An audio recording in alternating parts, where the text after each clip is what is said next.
English Gurukul परिवार का हिस्सा बनने के लिए और हमारे साथ अपनी इंग्लिश को इम्प्रूव करने के लिए चैनल को अभी सब्सक्राइब कीजिए। हेलो दोस्तों, स्वागत है आपका इंग्लिश गुरुकुल यूट्यूब चैनल पे। दोस्तों, अक्सर जब हम मार्वल यूनिवर्स या डीसी यूनिवर्स की मूवीज देख रहे होते हैं जिसमें कि सुपर हीरोज के पास अलग अलग सुपर पावर्स होती है, तो कई दफा हम सोच सकते हैं कि काश मेरे पास हल्क जैसी पावर होती या काश मेरे पास स्पाइडरमैन जैसे कोई ताकत होती। तो ऐसे ही कभी कभी जब हम रास्ते से गुजर रहे होते हैं, हेलमेट नहीं पहना हुआ होता है, उस वक्त जब हम ट्रैफिक पुलिस को देखते हैं तो अक्सर दिल में ख्याल आता है कि काश मैं गायब हो जाता तो मुझे ट्रैफिक पुलिस देख नहीं पाता, पकड़ नहीं पाता। लेकिन ये जो सारे ख्याल होते हैं ये अक्सर कहीं ना कहीं चमत्कार के ऊपर हम यकीन कर रहे होते हैं। इस कहानी के अंदर हम पढ़ने वाले हैं एक साइंटिस्ट की कहानी जो कुछ ऐसे एक्सपेरिमेंट करता है, कुछ ऐसे इंजेक्शन ले लेता है, कुछ ऐसे टैबलेट्स और केमिकल्स ले लेता है जिससे कि वो खुद को गायब कर पाता है, खुद को पूरी तरह से ट्रांसपेरेंट कर पाता है। उतना ही ट्रांसपेरेंट जितनी ट्रांसपेरेंट एक ग्लास होती है, लेकिन उतना ही सॉलिड जितना कि एक ग्लास होता है। कहने का अर्थ हुआ कि वो अभी पूरी तरह से सॉलिड है, लेकिन बस उसे कोई देख नहीं पाता, वो पूरी तरह से गायब हो चुका है। अब इस साइंटिस्ट का नाम है ग्रिफिन और ग्रिफिन रहता है लंदन शहर के अंदर। अब लंदन शहर में जब जनवरी का महीना चल रहा है तो उस समय पे बहुत ज्यादा ठंड होती है। इनफैक्ट अगर आप देखो तो जनवरी के महीने में वहां पे बर्फ भी गिरता है। तो ऐसे मौसम के अंदर उसने एक्सपेरिमेंट किया और खुद को गायब कर दिया।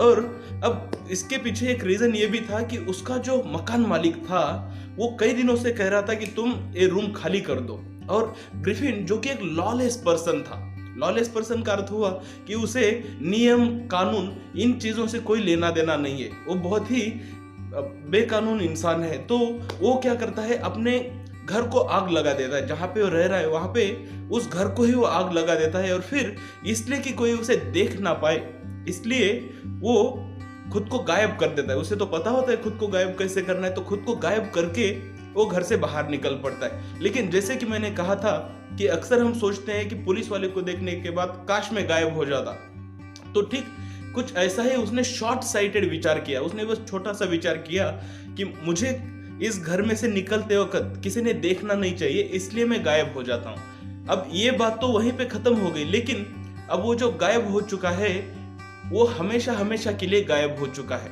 ठीक उसी तरह से जैसे अक्सर हम छोटे से ख्याल में सोच सकते हैं कि काश ट्रैफिक पुलिस मुझे ना देख पाए इसलिए मैं गायब हो जाऊं, लेकिन ट्रैफिक पुलिस निकल जाएगा, लेकिन उसके बाद भी अगर आप गायब रहोगे तो फिर आगे क्या होगा। यहां से इंटरेस्टिंग कहानी शुरू होती है जिसे लिखा है एच.जी. वेल्स ने। दोस्तों, एच.जी. वेल्स एक महान राइटर हैं जिनके कई सारे नॉवेल्स के ऊपर अलग अलग हॉलीवुड की मूवीज बनी हुई है। हाल ही में पिछले साल द इनविजिबल मैन नाम की एक साइंटिफिक मूवी आई थी, साइफाई मूवी आई थी, जो एच.जी. वेल्स के ही मूवी के ऊपर बेस्ड ऑन है। और भी इनकी कई सारी मूवीज है जैसे कि वॉर ऑफ द वर्ल्ड्स और ऐसे बहुत सी high quality sci-fi movies H G. Wells की नॉवेल्स के ऊपर बेस्ड है। तो चलो वापस एक बार हम इस कहानी पे आते हैं। ग्रिफिन जो कि जनवरी महीने की एक कड़कती ठंड में अभी घर से बाहर हो गया है। अब जैसे ही वो घर से बाहर हो गया है वो पूरी तरह से गायब है। लेकिन दोस्तों, कहा जाता है कि चाहे इंसान गायब हो जाए, चाहे कुछ भी होता है, जब तक इंसान जिंदा है तब तक उसकी 3 बेसिक जरूरतें कभी पूरी नहीं होती। पहली बेसिक जरूरत होती है रोटी की। रोटी या अन्न जब तक आप नहीं खाओगे तब तक आपको एनर्जी नहीं मिलेगी, तब तक आप खुद को जिंदा नहीं रख पाओगे। कपड़ा आपको जरूरी है क्योंकि बाहर के वेदर से वो आपको बचाव करता है। जैसे कि अगर बहुत ठंड है तो ठंड से आपको कपड़ा बचाएगा, बहुत गर्मी है तो गर्मी से भी आपको कपड़ा बचाएगा। और तीसरी इंसान की जरूरत होती है मकान। इंसान पूरा दिन काम करने के बाद कहीं ना कहीं तो उसे अपना सिर छुपाना पड़ेगा, क्योंकि वो खुले में तो सो नहीं सकता। खुले में अगर सोएगा तो जानते हैं ना क्या हो सकता है, किसी की गाड़ी आपको उड़ा के जा सकते हैं, या फिर कोई स्ट्रे डॉग्स या फिर कोई जानवर आपको परेशान कर सकते हैं। तो इंसान की 3 बेसिक जरूरतें रोटी, कपड़ा, मकान आखिर तक बाकी रहते। ऐसा ही ग्रिफिन के साथ भी होता है। उसने ताव में तो अपने रहते हुए मकान को, घर को आग लगा दी और अभी वो रास्ते पे आ चुका है। ऐसे में उसे सोचता है कि इतनी ठंड में मैं बिना कपड़ों के घूम रहा हूँ और मुझे बहुत ज्यादा ठंड लग रही है, तो क्या कर सकता हूँ। वो वही करता है जो कोई भी कॉमन सेंस वाला इंसान सोच सकता है। तो वो लंदन के एक बड़े से स्टोर के अंदर घुस जाता है और इंतजार करता है कि जब स्टोर बंद हो जाएगा तब मैं स्टोर में से कपड़े पहन लूंगा। जब स्टोर बंद हो जाता है वो अलग अलग बॉक्स खोल के उसमें से जैसे चाहिए वैसे अच्छे अच्छे कपड़े पहन लेता है, शूज पहन लेता है, हैट पहन लेता है। एक बार उसने कपड़े पहन लिए तो फिर उसे भूख लगी हुई थी, तो उस स्टोर के अंदर जो एक छोटा सा किचन होता है वहां पे से कॉफी, मीट, जो भी चीजें वहां पे खाने लायक है वो चीजें वो खा लेता है और फिर शाम को आराम से वहां पे तकिया वगैरह लगा के आराम से वो सो जाता है। लेकिन प्रॉब्लम तब आती है जब वो समय से उठ नहीं पाता है। दूसरे दिन स्टोर शुरू हो जाता है और फिर भी ग्रिफिन सोया पड़ा हुआ रहता है। अब वो जब सोया हुआ है तो वहां पे जो काम करने वाले लड़के हैं वो लड़के देख लेते कि कोई तो इंसान है जो स्टोर बंद होने के टाइम पे अंदर रह गया था और वो अभी भी यहाँ पे सोया है। अब ग्रिफिन जो कि एक चोर है, उसने चोरी की है, तो चोर के मन के अंदर तो डर होता ही है। तो जैसे ही वो उन लड़कों को अपनी ओर आते हुए देखता है तो भागने लगता है। और जैसे ही वो भागने लगता है तो इंसान की दूसरी एक फितरत होती है, कोई भाग रहा है तो हमें पता है कि शायद ये चोर है, तो वो लड़के भी उसे भगाने लगते हैं। तो इस तरह से उन लड़कों से बचने के लिए फिर से एक बार उसे अपने पूरे कपड़े उतारकर फेंकने पड़ते हैं, क्योंकि उसका शरीर गायब हो सकता है, कपड़े गायब नहीं हो सकते। तो फिर से एक बार वो जनवरी महीने में ठंड के बीच रास्ते पर नंगा घूम रहा होता है और फिर उसे सोचता है कि अब इस सिचुएशन से अगर मुझे बचना है तो एक और तरकीब हो सकती है। तो तरकीब लगाता है और जहाँ पे थिएटर के भाड़े से कपड़े मिल रहे होते हैं, अक्सर आप देखते हैं कि वहां पे अलग अलग कॉस्ट्यूम्स मिलते हैं, तो ऐसे कॉस्ट्यूम की एक दुकान के अंदर वो घुस जाता है और फिर दुकान के अंदर जाके वो अच्छे कपड़े पहन लेता है। और उसका सिर, क्योंकि बाकी का जो हिस्सा है शरीर का उस पे तो कपड़े पहन सकते हैं, लेकिन आप शायद चेहरे के ऊपर कभी कुछ कपड़े नहीं पहनते, तो अपने चेहरे को भी एक स्ट्रक्चर लाने के लिए उसके ऊपर वो बैंडेजेस लगा देता है, बड़ी सी मूछ लगा लेता है और फिर सिर के ऊपर एक बड़ी सी हैट लगा लेता है, जिससे कि अभी वो पूरी तरह से एक विजिबल इंसान बन गया है। अब विजिबल बनने के बाद जब वो नीचे उतर कर आता है उस कॉस्ट्यूम की दुकान में से, तो वहां पे जो उस दुकान का मालिक है उसको पीछे से हल्ला कर देता है, उसके ऊपर वार कर देता है और फिर उसको पूरी तरह से लूट लेता है। उसके पास जितने भी पैसे हो सकते हैं गले में, वो पूरे पैसे वो निकाल कर चले जाता है, क्योंकि पैसों की जरूरत तो उसे पड़ने ही वाली थी।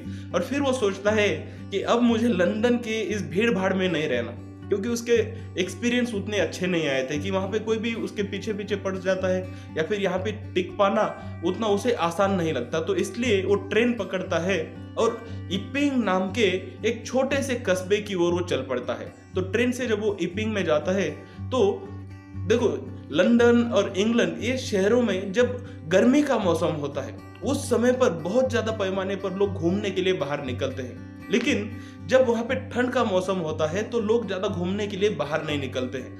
ये ठंड का मौसम होता है और ऐसे में एक अजीब सा दिखने वाला इंसान जिसके पूरे चेहरे के ऊपर बैंडेजेस लगे हुए हैं, ऐसा इंसान जब एक सराय में जाता है, एक इन में जाता है और बोलता है कि मुझे आप 2 रूम भाड़े से दो, तो जाहिर सी बात है कि थोड़ा शक आता है, थोड़ा सा डाउट आ जाता है। तो ऐसे डाउट के बीच में भी मिसेस हॉल, जो कि उस सराय या उस होटल की मालिक होती है, वो निग्लेक्ट कर देती है। क्यों? क्योंकि ग्रिफिन उन्हें एडवांस में पैसे दे देता है। वो बोलता है कि चलो आप ये 15 दिन या 1 महीने का एडवांस भाड़ा रख लो और मुझे आप 2 रूम भाड़े में दो।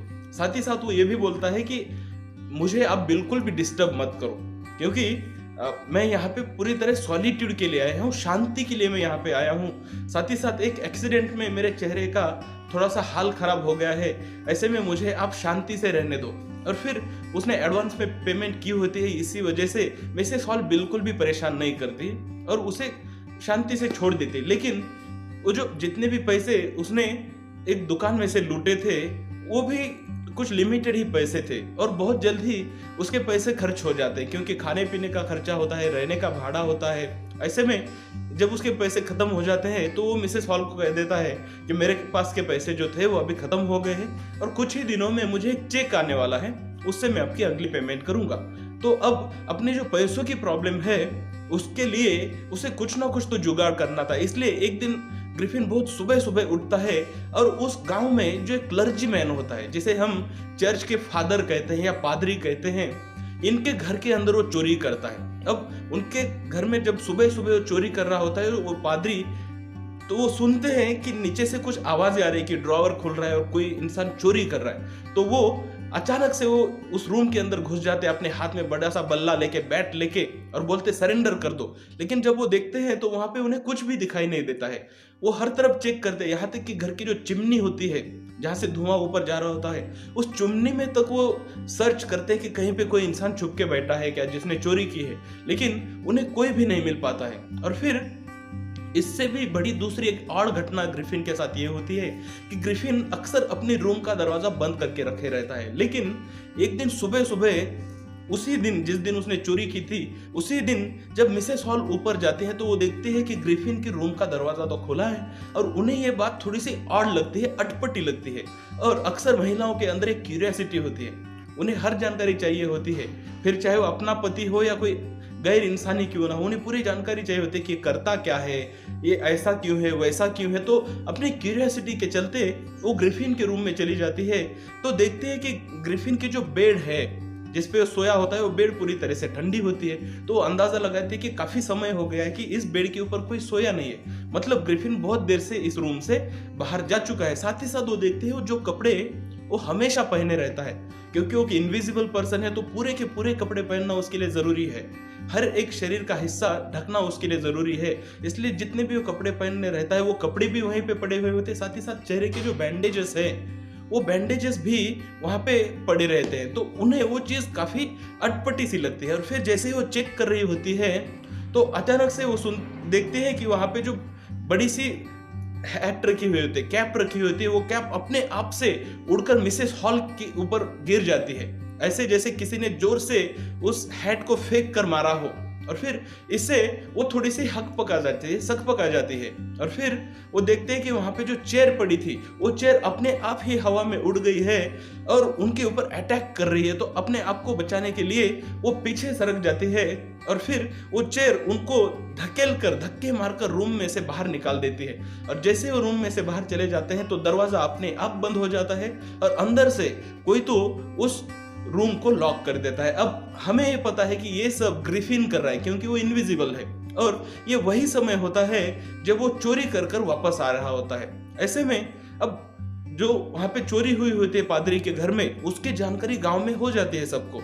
और फिर सब लोग बात कर रहे होते हैं और सबको लगता है कि कहीं ना कहीं इस चोरी के पीछे ये जो अटपटा सा लगने वाला विचित्र सा इंसान है, ये जो साइंटिस्ट है, इसी का हाथ है, क्योंकि वही एक वहां पे नया इंसान होता है। और फिर ये शक बाद में कंफर्म तब हो जाता है जब अचानक से ग्रिफिन मिसेस हॉल को पैसे देता है भाड़े के और बोलता है कि ये आप आपके भाड़े के पैसे रख लो। तो ऐसे में उनका जो शक है वो अभी यकीन में बदल जाता है। और फिर वो वहां पे जो इंस्पेक्टर है, जो पुलिस है, उनको मैसेज भेज देती है कि यहाँ पे जो भाड़े से रहने वाला इंसान है, मेरे ख्याल में वो एक चोर है।